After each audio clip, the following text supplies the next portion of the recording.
एक पल के लिए सोचिए, एक ऐसा शहर जो न्यूयॉर्क या लंदन से भी बड़ा हो। मतलब उसमें चौड़ी सड़कें हों, जगमगाती बिजली हो और अपने खुद के अस्पताल और पुलिस स्टेशन भी हों। और लाखों लोग वहाँ एक साथ रह रहे हों। बिल्कुल।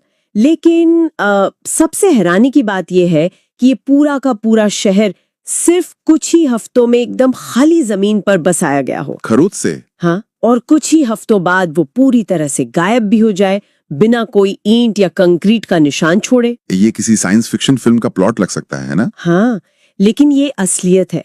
हम बात कर रहे हैं कुंभ मेले की, दुनिया का सबसे बड़ा अस्थायी शहर और लॉजिस्टिक्स का एक ऐसा चमत्कार जो बड़े बड़े इंजीनियरों को भी सोचने पर मजबूर कर दे। और यही बात इस पूरे विषय को इतना रोमांचक बनाती है। आज के हमारे इस गहन अध्ययन में हम भारत के हृदय स्थल मतलब उत्तर प्रदेश के उसी ऐतिहासिक और सांस्कृतिक ताने बाने को समझने की कोशिश कर रहे हैं। एकदम सही। हमारे पास आज जो रिसर्च और दस्तावेजों का पूरा एक जखीरा है, वो इसी बात की गहराई में जाता है कि कैसे कोई जगह महज एक भौगोलिक टुकड़ा नहीं होती। बिल्कुल। आस्था, बेहतरीन वास्तुकला और एक जबरदस्त स्थानीय अर्थव्यवस्था आपस में कैसे एक मशीन के पुर्जों की तरह काम करते हैं, आज हम यही डिकोड करने वाले हैं। तो हम अक्सर इतिहास को अलग अलग डिब्बों में रखकर देखते हैं ना, यहाँ धर्म है, वहाँ व्यापार है और किसी और डिब्बे में वास्तुकला। लेकिन आज के इस सफर में हम देखेंगे कि कैसे ये सब एक ही धागे से बंधे हैं। किसी भी जगह की कहानी को गहराई से समझने के लिए सबसे पहले उसकी जड़ों को समझना जरूरी है, उसकी पहचान और उसके नाम का विकास। बिल्कुल। अगर हम अतीत के पन्नों में जाएं तो इस क्षेत्र की पहचान लगातार बदलती रही है। मतलब 1834 में इसे उत्तर पश्चिमी प्रांत कहा जाता था। हाँ? और फिर 1902 आते आते ये आगरा और अवध का संयुक्त प्रांत बन गया। सही कहा। और अंततः 1950 में इसे वो नाम मिला जो हम आज जानते हैं, उत्तर प्रदेश। और अगर हम और भी पीछे जाएं एकदम प्राचीन काल में, तो इस भूभाग को मध्य देश या आर्यावर्त कहा जाता था। लेकिन यहाँ जो सबसे दिलचस्प बात है वो नाम नहीं है। तो क्या है? वो है इसके पीछे का भूगोल। विशाल जलोढ़ मैदान और यहाँ से बहने वाली नदियां। देखिए, आज के समय में हम नदियों को सिर्फ पानी का एक स्रोत मान लेते हैं, लेकिन प्राचीन दुनिया में ये नदियां असल में एक्सप्रेसवे थीं। अरे वाह, ये बहुत ही शानदार नजरिया है। मतलब ये उस जमाने का इंटरनेट थी एक तरह से। एकदम सटीक। अगर किसी व्यापारी को अपना सामान बेचना है या किसी दार्शनिक को अपने विचार फैलाने हैं, तो वो बैलगाड़ी से घने जंगलों को पार करने के बजाय गंगा या यमुना के जलमार्ग का इस्तेमाल करेगा। नदियां ही वो हाईवे थीं जिन्होंने विचारों और व्यापार दोनों की रफ्तार तय की। हाँ, और इसी उपजाऊ जलोढ़ मिट्टी ने एक और बड़ा काम किया। जमीन इतनी उपजाऊ थी कि खेती से बहुत सारा अधिशेष मतलब सरप्लस अनाज पैदा होने लगा। और जब समाज के पास खाने की कमी नहीं होती, तभी वो विशाल मंदिर परिसरों, कला और दर्शन में निवेश कर पाता है ना? बिल्कुल। जल मार्गों ने संपर्क के ऐसे मजबूत नेटवर्क बनाए जहां लोग इकट्ठा होने लगे, और इन्हीं जगहों ने आगे चलकर उस मेला अर्थव्यवस्था को जन्म दिया जिसने इस पूरे क्षेत्र की आर्थिक रीढ़ तैयार की। तो नदियों द्वारा पोषित इसी उपजाऊ जमीन पर सनातन धर्म के सबसे बड़े सांस्कृतिक और आध्यात्मिक केंद्र खड़े हुए। हमारे आज के दस्तावेजों में ऐसे 4 प्रमुख आधार स्तंभ उभर कर आते हैं। वाराणसी, अयोध्या, मथुरा और प्रयागराज। हाँ, अगर हम वाराणसी यानी काशी से शुरुआत करें तो ये सिर्फ दुनिया की सबसे प्राचीन जीवंत नगरी नहीं है, ये मोक्ष की एक पूरी अवधारणा का केंद्र है। सही बात है। लेकिन मुझे जो बात सबसे ज्यादा रोमांचित करती है वो ये है कि काशी सिर्फ एक क्षेत्रीय शहर नहीं था, ये पूरे भारतीय उपमहाद्वीप का एक साझा प्रोजेक्ट था। वो कैसे? देखिए, आज हम जो भव्य काशी विश्वनाथ मंदिर देखते हैं, उसका पुनर्निर्माण 1777 में मालवा की रानी अहिल्याबाई होलकर ने करवाया था। अच्छा। हाँ, और फिर दशकों बाद 1839 में पंजाब के महाराजा रंजीत सिंह ने इसके शिखरों पर सोने की परत चढ़वाई। ये इस बात का बहुत बड़ा प्रमाण है कि भौगोलिक दूरियां आस्था के इस केंद्र को बांध नहीं पाई। उत्तर, दक्षिण, पूर्व, पश्चिम हर जगह के शासकों और आम लोगों ने इसे अपना माना। बिल्कुल। और काशी की विरासत सिर्फ पत्थरों या इमारतों में नहीं है, वो सुबह बनारस की उस शांति में है। हाँ, या गंगा आरती के उस भव्य आयोजन में है। ये एक ऐसी अमूर्त विरासत है जिसे आप छू नहीं सकते, लेकिन इसका अनुभव बहुत गहरा होता है। और मोक्ष के शहर से अगर हम सांस्कृतिक वैभव की ओर बढ़ें तो इक्ष्वाकु वंश की प्राचीन राजधानी अयोध्या का नाम आता है। भगवान राम की जन्मस्थली। बिल्कुल। जहां राम जन्मभूमि, कनक भवन और हनुमानगढ़ी जैसे स्थल केवल धार्मिक इमारतें नहीं हैं।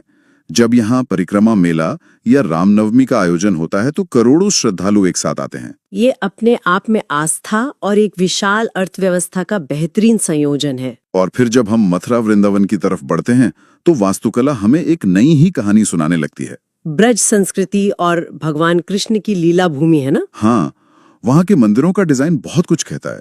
उदाहरण के लिए वृंदावन के ऐतिहासिक गोविंद देव मंदिर को ही ले लीजिए। उसमें क्या खास है? इसने पारंपरिक नागर और राजपूताना शैली का तो सुंदर मिश्रण है ही, लेकिन साथ ही इसमें अकबरकालीन स्थापत्य शैली की स्पष्ट झलक भी देखने को मिलती है। ये बहुत ही ध्यान खींचने वाली बात है। और सिर्फ मथुरा ही क्यों, प्रयागराज में भी हमें यही देखने को मिलता है, जिसे तीर्थराज कहा जाता है, जहाँ गंगा, यमुना और अदृश्य सरस्वती का संगम होता है। बिल्कुल। वहाँ सम्राट अकबर ने एक विशाल किला बनवाया था, जो इंडो इस्लामिक वास्तुकला का एक बहुत ही शानदार उदाहरण है। लेकिन सबसे दिलचस्प बात यह है कि इस इस्लामी शैली के किले के बिल्कुल अंदर सनातन धर्म के बेहद पवित्र स्थल मौजूद है, जैसे अक्षयवट, लेटे हुए हनुमान जी और पातालपुरी मंदिर। हाँ, अब यहाँ मैं थोड़ा रुकना चाहूंगी। बताइए। क्योंकि ये बात अक्सर उलझन में डालती है। मतलब बहसों में तो हमें अक्सर यही बताया जाता है कि उस दौर में सिर्फ टकराव और लड़ाइयां ही थीं। ये तो है। तो फिर हिंदुओं के सबसे पवित्र स्थलों के बिल्कुल केंद्र में हमें मुगल वास्तुकला का इतना गहरा प्रभाव या दोनों का ऐसा साथ साथ होना क्यों दिखाई देता है? ये एक बहुत ही लाजमी सवाल है और इसका जवाब हमें ये समझने में मदद करता है कि उस समय का समाज असल में काम कैसे करता था। इसका कारण धार्मिक अलगाव नहीं बल्कि सांस्कृतिक संश्लेषण या कल्चरल सिंथेसिस था। जरा उन कारीगरों के बारे में सोचिए जो ये इमारतें बना रहे थे। कारीगरों के बारे में मतलब वो जो पीढ़ियों से काम कर रहे थे? हाँ, एक पत्थर तराशने वाले परिवार ने पीढ़ियों से एक खास तरह के स्तंभ या मेहराब बनाना सीखा है। जब कोई नया शासक, चाहे वो किसी भी धर्म का हो, एक नई इमारत बनवाने का आदेश देता है तो वे कारीगर अपनी उसी पारंपरिक कला का इस्तेमाल करते हैं। अच्छा, तो ये डिजाइन और अर्थव्यवस्था के माध्यम से सह अस्तित्व का एक जीता जागता उदाहरण था। बिल्कुल। शासक बदलते रहे लेकिन कला और संस्कृति एक दूसरे में घुलती मिलती रही। यानी जो जमीन, व्यापार और विचारों का संगम थी, उसने एक दूसरे को स्वीकार करने की इस कला को भी जन्म दिया। और ये स्वीकार्यता केवल एक धर्म तक सीमित नहीं रही। सही कहा। हमारे आज के दस्तावेज एक और बहुत बड़ा दरवाजा खोलते हैं। वे बताते हैं कि इसी जमीन ने पूरी दुनिया को दर्शन और अहिंसा का पाठ भी पढ़ाया। उत्तर प्रदेश का ये क्षेत्र बौद्ध और जैन दर्शन के वैश्विक प्रसार का बहुत बड़ा उद्गम स्थल है। अगर हम बौद्ध परिपथ यानी बुद्धिस्ट सर्किट को देखें तो ये भगवान बुद्ध के जीवन की एक पूरी यात्रा है। जैसे सारनाथ, जहाँ बुद्ध ने अपना पहला उपदेश दिया था। बिल्कुल। जहाँ आज वो विशाल धमेक स्तूप खड़ा है। फिर कुशीनगर, जहाँ बुद्ध की वो अद्भुत और विशाल लेटी हुई प्रतिमा है, जो उनके महापरिनिर्वाण स्थल को दर्शाती है ना? एकदम सही।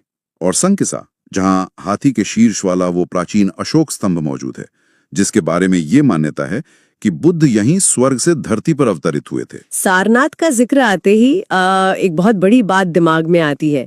सारनाथ में जो सिंह शीर्ष या लायन कैपिटल है, वो आज महज एक ऐतिहासिक कलाकृति नहीं है। वो तो आधुनिक भारत का राष्ट्रीय चिन्ह है। बिल्कुल। हमारे पासपोर्ट पर, हमारे करेंसी नोटों पर, हर सरकारी कागज पर जो शेरों की वो आकृति छपी है, वो इसी जमीन की मिट्टी से निकली है। ये सोचने में ही कितना अद्भुत लगता है ना कि भारत जैसे विशाल देश की पहचान का प्रतीक यहीं से आया है। हाँ, और ये प्रतीक सिर्फ भारत तक सीमित नहीं रहा। एकदम सही कह रही हैं आप। इस क्षेत्र ने अहिंसा और ध्यान के जिस दर्शन को आकार दिया, वो एक तरह से प्राचीन भारत का सबसे बड़ा वैश्विक निर्यात या ग्लोबल एक्सपोर्ट था। आज कोई दक्षिण पूर्व एशिया, चीन या जापान कहीं भी चला जाए, बौद्ध धर्म का जो विशाल प्रभाव दिखता है, उसकी जड़ें सीधे तौर पर इन्हीं जलोढ़ मैदानों से जुड़ी हैं। और जैन धर्म के साथ भी इस क्षेत्र की एक बहुत ही गहरी और साझा विरासत है। हाँ, श्रावस्ती एक ऐसा ही केंद्र है।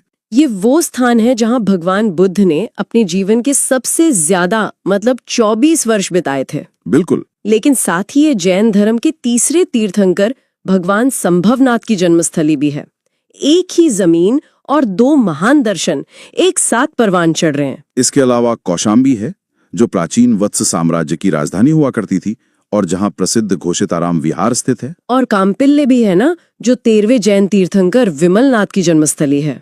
हाँ, ये साझा विरासत ही इस क्षेत्र की असली ताकत रही है। जब अलग अलग दर्शन, आस्था के अलग अलग केंद्र और नदियों के व्यापारिक मार्ग एक ही जगह पर मौजूद हों, तो ये बिल्कुल स्वाभाविक है कि वहां लोगों की एक बहुत बड़ी भीड़ इकट्ठा होगी। और इसी विशाल मानवीय समागम ने एक ऐसे सामाजिक और आर्थिक मॉडल को जन्म दिया जिसे हम आज मेला कहते हैं। बिल्कुल। देखिए, मेला शब्द सुनते ही अक्सर हमारे दिमाग में झूलों और चाट पकोड़े की दुकानों की तस्वीर आती है, लेकिन जो रिसर्च हम देख रहे हैं वो इस मेला इकोसिस्टम को पूरी तरह से एक अलग नजरिए से पेश करती है। ये मेला अर्थव्यवस्था मुख्य रूप से 4 मजबूत स्तंभों पर टिकी है। पहला स्तंभ तो धार्मिक आस्था है, जो वो चुंबक है जो लाखों लोगों को अपने घर से निकालकर किसी एक नदी के किनारे तक खींच लाता है। और दूसरा है ग्रामीण अर्थव्यवस्था। प्राचीन काल में ये मेले महज पूजा पाठ के लिए नहीं होते थे, ये असल में बड़े कृषि बाजार और पशुओं के स्टॉक एक्सचेंज हुआ करते थे। एकदम सही। और तीसरा स्तंभ है हस्तशिल्प और कला। जरा सोचिए, जो कारीगर महीनों मेहनत करके चिकनकारी का बारीक काम कर रहा है या जरी के कपड़े बुन रहा है, उसे एक साथ लाखों ग्राहक कहाँ मिलेंगे? ये मेले उन कारीगरों के लिए एक बना बनाया विशाल बाजार उपलब्ध कराते थे। और चौथा स्तंभ है सामाजिक एकता। जब इतने अलग अलग इलाकों और संस्कृतियों के लोग हफ्तों तक एक साथ रहते हैं, तो विचारों का आदान प्रदान और सामाजिक जुड़ाव स्वाभाविक रूप से होता है। अगर इसे आज की भाषा में कहा जाए तो ये मेले प्राचीन काल के मेगा पॉपअप एक्सपो थे। बिल्कुल। और जब हम मेलों की और इस लॉजिस्टिक्स की बात करते हैं, तो कुंभ मेले का जिक्र तो होना ही है, जिसके बारे में हमने शुरुआत में बात की थी। प्रत्येक 12 वर्ष में महाकुंभ और 6 वर्ष में अर्धकुंभ। दुनिया का सबसे बड़ा मानवीय समागम। कुंभ सिर्फ भीड़ का इकट्ठा होना नहीं है, ये प्रबंधन और प्रशासन का एक ऐसा चमत्कार है जो दुनिया को भारत की असली सॉफ्ट पावर दिखाता है। बिना किसी स्थायी ढांचे के कुछ ही हफ्तों के भीतर एक ऐसा शहर बसा देना जहां करोड़ों लोग सुरक्षित रहें, खाएं पिएं, स्नान करें और वापस चले जाएं। ये भारत की उस तार्किक और सांस्कृतिक क्षमता का प्रदर्शन है जो दुनिया के बड़े बड़े विकसित देशों के लिए भी एक केस स्टडी है। लेकिन ये आर्थिक और सामाजिक इंजन सिर्फ कुंभ तक ही सीमित नहीं है, है ना? राज्य के हर कोने में ऐसे मेले लगते हैं जो सांप्रदायिक सद्भाव और व्यापार के उत्कृष्ट केंद्र हैं। मेरठ का नौचंदी मेला इसका एक बहुत ही खूबसूरत उदाहरण है। हाँ, इस मेले की खासियत यह है कि यहाँ एक प्राचीन हिंदू मंदिर और नौचंदी देवी की दरगाह बिल्कुल अगल बगल स्थित हैं। और जब मेला लगता है तो मंदिर की घंटियों और दरगाह की अजान के बीच कोई फर्क नहीं रह जाता। दोनों समुदाय के लोग एक ही मेले में अपनी दुकानें लगाते हैं और एक साथ खुशियां मनाते हैं। इसी तर्ज पर बाराबंकी का देवा शरीफ मेला भी है, जो सूफी संत हाजी वारिस अली शाह की दरगाह पर लगता है। और ये पूरे उत्तर भारत में सांप्रदायिक सौहार्द का एक बहुत बड़ा प्रतीक माना जाता है। और अगर हम विशुद्ध रूप से व्यापार और ग्रामीण अर्थव्यवस्था की बात करें, तो आगरा का बटेश्वर मेला बहुत अहम है। हाँ, यमुना नदी के तट पर 108 शिव मंदिरों की एक भव्य श्रृंखला है और उसी के पास ये मेला लगता है, जो उत्तर भारत के सबसे बड़े पशु मेलों में से एक है। बलिया का दादरी मेला हो या गोरखपुर का खिचड़ी मेला, ये सब कोई एक दिन के त्योहार नहीं है। ये वो आर्थिक इंजन है जो पूरे साल के लिए उस इलाके की क्षेत्रीय अर्थव्यवस्था को ईंधन देते हैं। तो जरा इस पूरी तस्वीर को एक साथ देखते हैं। एक ऐसा इलाका जहां नदियां व्यापार ला रही हैं, अलग अलग धर्मों के लोग मेलों में इकट्ठा हो रहे हैं, कारीगर अपना सामान बेच रहे हैं और बेशुमार पैसा उस अर्थव्यवस्था में आ रहा है। और जब इतनी समृद्धि और इतने अलग अलग विचार एक साथ मिलेंगे, तो इसका सीधा असर वहां की इमारतों और वास्तुकला पर पड़ना तय है। बिल्कुल। और वास्तुकला के इसी क्रमिक विकास को समझना बहुत दिलचस्प है। वास्तुकला किसी भी समाज की सोच का एक भौतिक रूप होती है। अगर हम इस क्षेत्र में स्थापत्य कला की टाइमलाइन को देखें, तो ये गुप्त काल से एक ठोस आकार लेना शुरू करती है, जिसे अक्सर भारत का स्वर्ण युग भी कहा जाता है। इसी दौर में मंदिर निर्माण की वास्तविक इंजीनियरिंग शुरू हुई। कानपुर के भीतर गांव का टेराकोटा मंदिर और झांसी के देवगढ़ में स्थित दशावतार मंदिर, जो कि नागर शैली के बहुत ही शुरुआती और बेहतरीन उदाहरण है, वे इसी काल की देन है। इसके बाद अगर हम आगे बढ़ें तो प्राचीन कन्नौज का जिक्र आता है। ऐतिहासिक दस्तावेजों में जिसे महोदयश्री कहा गया है। मुझे ये जानकर बहुत हैरानी हुई कि उस दौर के अभिलेखों में कन्नौज के भीतर 10,000 मंदिरों के होने का उल्लेख मिलता है। अरे वाह! जरा उस समय के वैभव और वास्तुकला के पैमाने की कल्पना कीजिए। और फिर जैसे जैसे हम समय में आगे बढ़ते हैं, मतलब जौनपुर के शर्की काल और लखनऊ के नवाबी काल की तरफ, तो हमें वास्तुकला में वो अद्भुत समन्वय पूरी तरह से निखरा हुआ दिखाई देता है, जिसकी चर्चा हमने कारीगरों के संदर्भ में की थी। जौनपुर की अटाला मस्जिद वास्तुकला के इस संगम का एक मास्टरपीस है ना? बिल्कुल।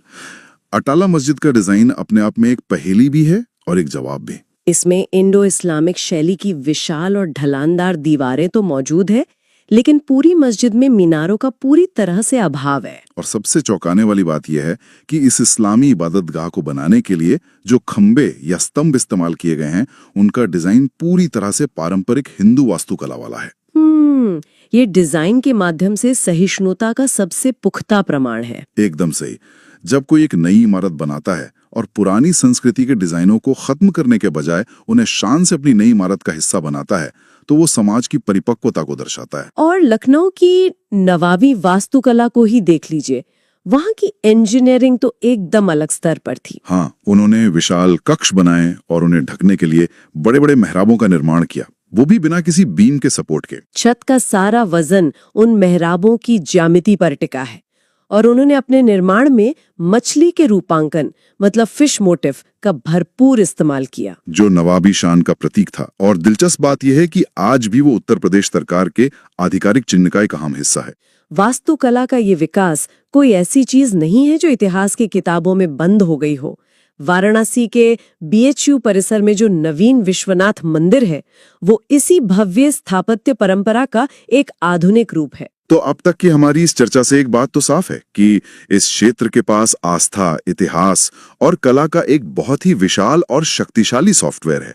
लेकिन एक आधुनिक राज्य केवल इतिहास के दम पर नहीं चल सकता है ना, उसे भविष्य की अर्थव्यवस्था से जोड़ना होगा। और यहीं पर इस पूरी विरासत का एक रणनीतिक मानचित्रण या स्ट्रेटेजिक मैपिंग काम आती है।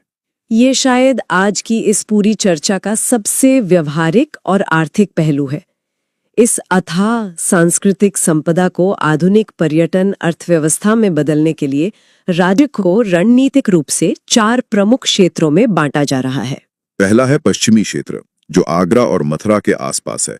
ये क्षेत्र मुगल वास्तुकला की भव्यता और ब्रजभूमि की जीवंत संस्कृति का केंद्र है। दूसरा है मध्य क्षेत्र या अवध, जहां लखनऊ और बाराबंकी की नवाबी नजाकत और सूफी परंपराओं का संगम होता है। और तीसरा है दक्षिण का बुंदेलखंड क्षेत्र, जिसमें झांसी और महोबा जैसे इलाके आते हैं। ये वो जमीन है जो अपने अजेय किलों और चंदेल राजाओं की प्राचीन विरासतों के लिए जानी जाती है। और अंत में चौथा है पूर्वी क्षेत्र यानी पूर्वांचल। वाराणसी, अयोध्या, कुशीनगर का इलाका। ये मोक्ष की, बुद्ध की और भगवान राम की पवित्र भूमि है। अब सबसे महत्वपूर्ण बात यह है कि इन चारों क्षेत्रों को सिर्फ नक्शे पर बांटा नहीं गया है, बल्कि इनके बीच टूरिस्ट सर्किट विकसित किए जा रहे हैं। ये सर्किट प्राचीन आध्यात्मिक मार्गों को एक आधुनिक रूप दे रहे हैं, है ना? बिल्कुल। जैसे रामायण सर्किट, जो अयोध्या, श्रृंगवेरपुर और चित्रकूट जैसे राम के जीवन से जुड़े स्थलों को एक विश्व स्तरीय बुनियादी ढांचे के साथ जोड़ रहा है। और कृष्ण सर्किट, जिसके जरिए मथुरा, वृंदावन और गोवर्धन में पर्यटन की सुविधाएं बढ़ाई जा रही हैं। और बौद्ध सर्किट भी है, जो सारनाथ, कुशीनगर और श्रावस्ती को एक धागे में पिरोता है। इस सर्किट का सबसे बड़ा फायदा यह है कि ये सीधे तौर पर दक्षिण पूर्व एशिया जैसे जापान, थाईलैंड, श्रीलंका के पर्यटकों को आकर्षित कर रहा है। यहाँ मुझे एक बहुत ही सटीक उपमा समझ आ रही है।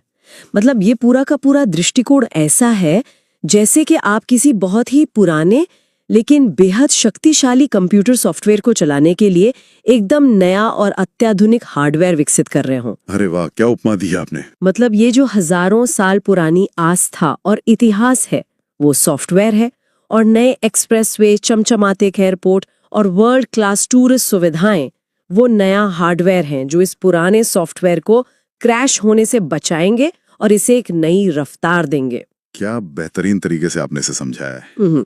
बिना अच्छे हार्डवेयर के दुनिया का सबसे बेहतरीन सॉफ्टवेयर भी किसी काम का नहीं रहता। बिल्कुल। ये पर्यटन सर्किट केवल कुछ मंदिरों या स्मारकों को जोड़ने वाली सड़कें नहीं है, ये सीधे तौर पर रोजगार के इंजन है। जब कोई विदेशी पर्यटक सारनाथ आता है तो वो केवल एक टिकट नहीं खरीदता, वो एक होटल में रुकता है, एक स्थानीय गाइड को पैसे देता है, किसी बुनकर से रेशम का कपड़ा खरीदता है और ट्रांसपोर्ट का इस्तेमाल करता है। इस तरह इतिहास और विरासत आधुनिक अर्थव्यवस्था की जीवन रेखा बन जाते हैं। एकदम सही। तो अगर हम इस विस्तृत और गहन अध्ययन को समेटने की कोशिश करें तो आज हमने जो कुछ भी विश्लेषित किया है वो मुख्य रूप से 3 बड़ी ताकतों का एक ऐसा संगम है जिसे अलग नहीं किया जा सकता। पहला है अटूट आस्था, जो हमें इसके अनगिनत तीर्थों, मंदिरों और स्तूपों में दिखाई देती है। दूसरा है स्थापत्य का अद्भुत समन्वय, जहां अलग अलग संस्कृतियों के कारीगरों ने कला और वास्तुकला के जरिए एक दूसरे को अपनाया। और तीसरा है आर्थिक जीवंतता, जो सदियों से चले आ रहे मेलों और आज के इन आधुनिक पर्यटन सर्किटों के जरिए लाखों लोगों का पेट भर रही है। जब ये तीनों चीजें आपस में मिलती हैं, तो ये क्षेत्र महज भारत का एक भौगोलिक केंद्र नहीं रह जाता। ये वास्तव में भारतीय संस्कृति की आत्मा बन जाता है। और यही वो अमूल्य सॉफ्ट पावर है जो विश्व पटल पर भारत की एक अनूठी और मजबूत छवि पेश करती है। एक ऐसा क्षेत्र जो अपनी प्राचीन जड़ों से गहराई तक जुड़ा हुआ है, लेकिन फिर भी नए विचारों, नई अर्थव्यवस्थाओं और नई संस्कृतियों को खुद में समाहित करने से कभी नहीं कतराता। बिल्कुल सही बात है। तो इस चर्चा को समाप्त करते हुए एक बहुत ही गहरा सवाल है जो सोचने पर मजबूर करता है। अक्सर हम दुनिया को बहुत ही सीधे और बटे हुए खांचों में देखने के आदी हो चुके हैं, है ना? लेकिन आज हमने देखा कि एक क्षेत्र कितना जटिल है और यहाँ चीजें आपस में कितनी गहराई से गुंथी हुई हैं। तो सवाल ये उठता है कि यदि महज एक भौगोलिक क्षेत्र दुनिया के सबसे बड़े और शांतिपूर्ण दर्शन मतलब अहिंसा को जन्म दे सकता है, वास्तुकला के जरिए बिल्कुल विरोधी प्रतीत होने वाली संस्कृतियों को एक साथ खड़े होने का मंच दे सकता है। हाँ, और कुंभ जैसे आयोजन में बिना किसी ईंट पत्थर के स्थायी ढांचे के दुनिया के सबसे बड़े अस्थायी शहर का इतने शानदार तरीके से प्रबंधन कर सकता है, तो क्या इस प्राचीन सह अस्तित्व और लॉजिस्टिक्स के ऐतिहासिक मॉडल में आज की हमारी इस अत्यधिक विभाजित और जटिल आधुनिक दुनिया की समस्याओं के समाधान छुपे हो सकते हैं? ये वाकई सोचने वाली बात है कि क्या प्राचीन काल की ये सूझबूझ आज के आधुनिक भविष्य का रास्ता दिखा सकती है। इस विचार के साथ ही हम आज की इस चर्चा को यहीं विराम देते हैं। हमारे इस गहन अध्ययन के सफर का हिस्सा बनने के लिए बहुत बहुत शुक्रिया।